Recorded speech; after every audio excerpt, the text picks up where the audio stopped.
What's up, everybody? This is the Rabid Hedgehog, and now we're going to do the 2018 Suzuki M90.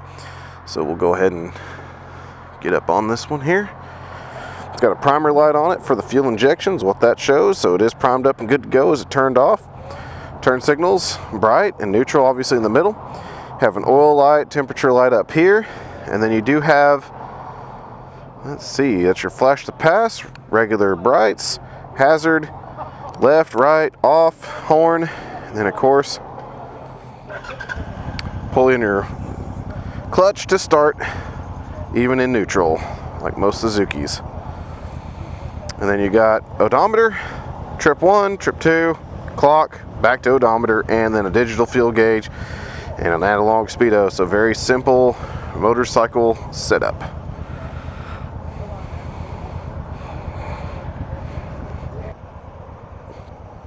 Now this thing has a big old wide tank. This is a big motorcycle. It's an M90. 90 stands for the cubic inches of the engine. So roughly 1500 is what 90 translates into. Of course, it's just a VTwin.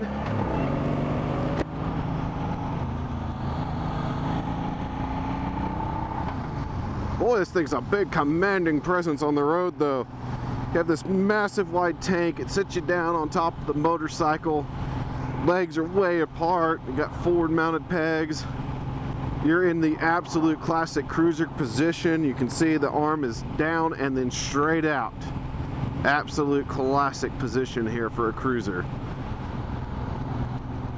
And these ergos are real easy to just get around with, so that's really nice to know. Even though these bars are super wide, some people might not find that very comfortable holding your hands out that wide. Boy, this thing, look at that vibration coming through it. This is in third gear right now. It's got good torque though. Fantastic torque. See, raising the front end there. Let's go ahead and try this engine braking here real quick. Engine braking is really good. Bike stepping down nicely. There's first gear. And regular brakes are adequate and kind of spongy feeling.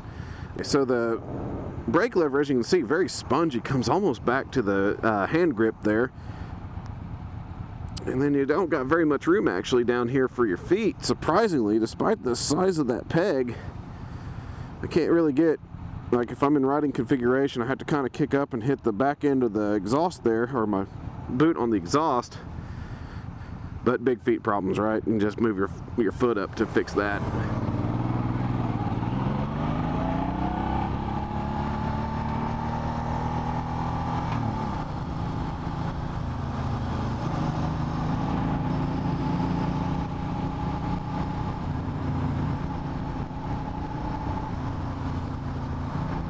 So this is the second Suzuki cruiser I've rode. That's not the S40. So I will say that, because the S40 is a cruiser technically, but that little booger, you know, is its own little thing because it's so old school. But this one here, like the M109, there's so much gap in the gearing, so you don't really have to change gears very often. You hit one and you hit two and you're pretty much done. You just kind of stay there. It actually feels better in two, but you get some good vibes through your feet.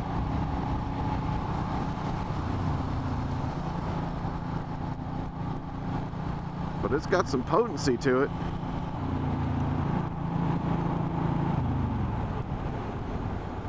Yeah, those brakes are definitely squishy. And like I said, I was in second gear that whole time, just holding city speed. It definitely liked it.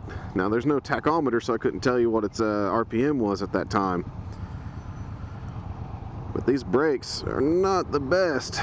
Looks like we got, let's see if we got dual discs. We do have dual disc on the front, but they just don't feel like, I don't feel like they're there.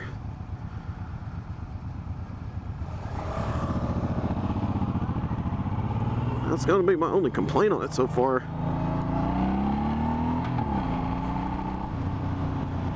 Like I said, back into second gear. It just likes it right there. 45 in second gear, 50 in second gear, no problem at all. Let me go ahead and third gear, fourth gear, fifth gear. It's so boggy in fifth. Look at this. Look at that tank moving around. Does not like that. Let's go back to third.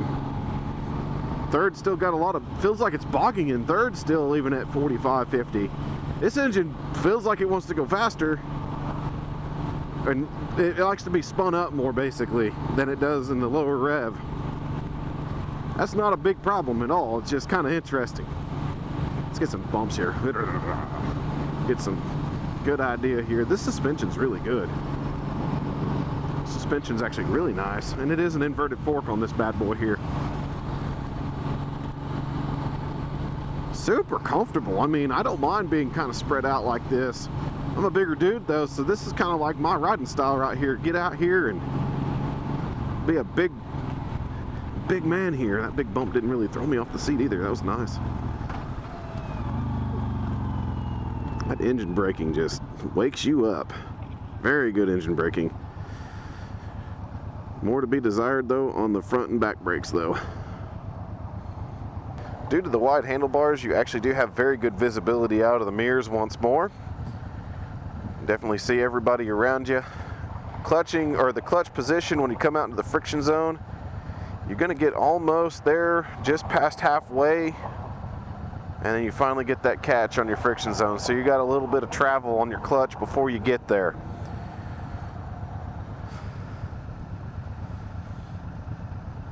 I mean, this thing doesn't shake, rattle, and roll like your Harley Davidsons do, but it definitely, you can feel it the whole time.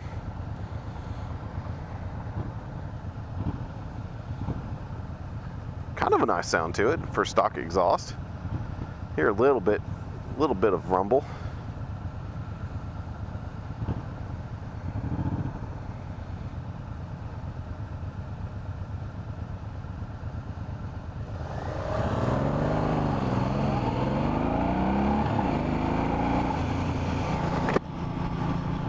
Said you pretty much just hit second gear and that's all you really need. It just feels so much better when the engine is spun up.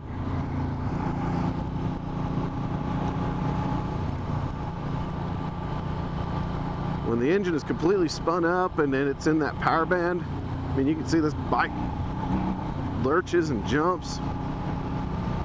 It just feels great. Like I said, the vibration is limited to around your feet area. But when you're up in those other RPM ranges and you're got up here in third gear, for instance, you do get a little bit of vibration throughout most of the motorcycle. So you feel it in your kneecaps against the seat. You feel it in the handlebars. You see it in the mirrors. You can see quite a bit of vibration there through those mirrors. That's in third gear. Go back to second gear, and I'll go ahead and do that. Look how much that cleans that up. See that? Cleans it up. I hope that I can see that in the mirror, but there's second, third gear. Look at that bouncing. So it cleans it up quite a bit just to be in a higher RPM range. It balances the engine out. It definitely likes to rev versus being lugged. Opposite of Harley, you want to actually rev this bad boy out. No problem with that.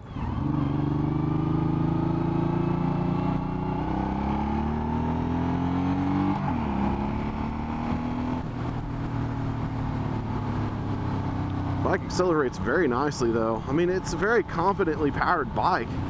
It's not a bike that feels underwhelming. If you ever ride a Vulcan 900 Classic, that engine feels so underwhelming on that motorcycle. It is not a very potent engine.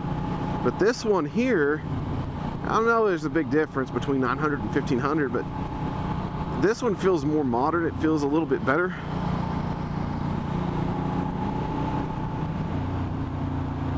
Just feels good overall.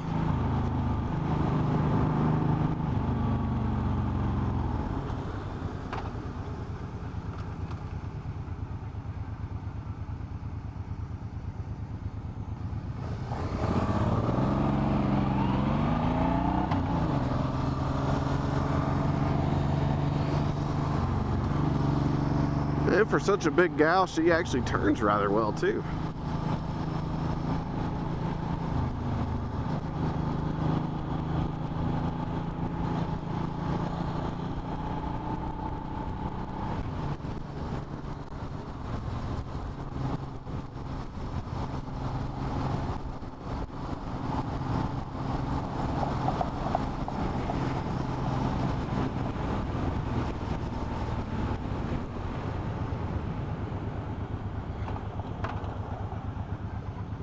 Yeah, these brakes, I mean, I'm smashing them just to feel if there's, they don't feel, they're vague.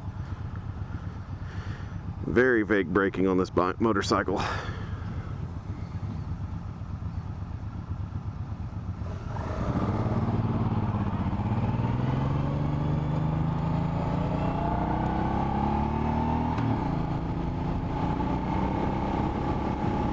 Like I said, she does turn very decently for such a big gal.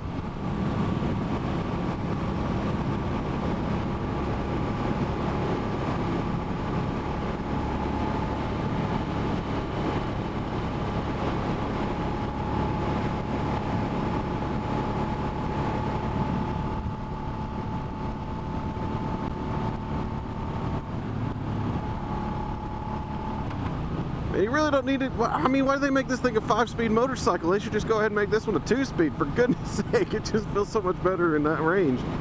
Yeah, I know it needs to go faster. We'll get a highway run here in a moment, but the way it just does the work at a higher rev and in second gear, it's funny to me. I don't know why.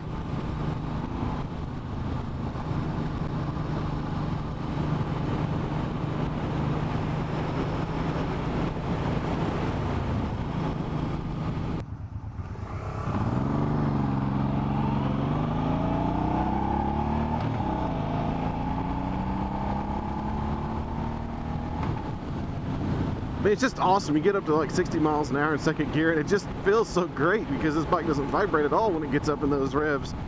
Kind of likes it. And you go to third gear and you're like, ah, vibrations. But, you know, there's nothing wrong with it.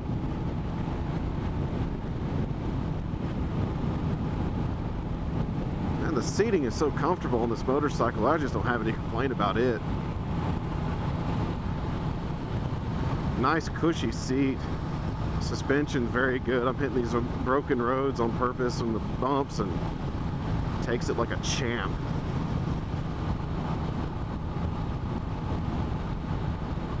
Man, it's a comfortable motorcycle. So this is a bike that what you will do is you'll purchase it, throw in a couple of saddlebags and a sissy bar for the lady, and take it for a nice ride around the countryside and enjoy it, because it's definitely one of those bikes you can do that with. It's definitely one that you can just nicely cruise around town, but put some bags on it and take it for a nice long ride at the same time, because it will accept it. Definitely not bad for it at all.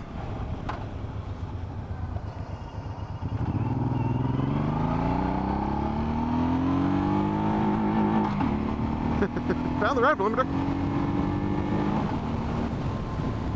First gear, about 50 miles an hour, you hit that rev limiter. Like I said, when you don't feel the vibrations like you normally would, you tend to just let it roll out in the gear and you forget that you need to change. Because usually a bike tells you in the upper RPM that I need to shift because it starts to get angry at you. But this particular one, it just likes riding. Yeah, so 5th gear now. Like I said, I cannot see a tachometer, which is sad. But look at this, I'm in 5th gear. Look at the tank. You can feel those vibrations all over this bike right now. It feels so bogged down, like this engine's like, I'm not happy here. Get her down to 4th gear at 70. Look at that smooth out so much. Mirrors smooth out so much. This bike loves to be revved. It's not like your normal VTwin, which literally is like low end power, maybe mid-range at most. This one likes being all in its high-end band. Nothing wrong with it, it's just different. Totally different. So, would I buy this bike? Nah. This isn't one that I would necessarily buy because it's, you know, I have bikes that don't do everything this one does. But, is it a bike I would recommend if you're looking for something as a nice cruiser to just go around town with and actually have fun stoplight to stoplight, and definitely impress the people with this thing's ability to rev out in low gears and take off? Then that'd be fun to do. And also throw on a couple of saddlebags while you're at it and take her for a long trip, because this bike likes to actually go down through some canyons, get some good twists in. Very light on its feet. I'll put the full statistics and description and everything on the description below and all that, and that way you guys can read through. But I mean, this little bike, big bike, it's not really little, just it's a joy to ride, easy to get along with, loves to be revved out. Not necessarily one I would do because, you know, I'm kind of looking for that more standard bike these days, or an adventure tourer or something that I can do long range on that's a little bit faster than this. But it's still, this one will put a smile on your face and you can't go wrong with it. It's definitely comfortable. I mean, it does everything very, very well. I'm not gonna say it does everything beyond the great, but it does everything very well. It's one of those nice all-around motorcycles that you can just get along with for a long time to come. At any rate, this is the Rabid Hedgehog. If you have any questions about the M90 Suzuki 2018 model, let me know in the comments below. I'll be happy to help you out with it. Keep that shiny side up. You have a good one.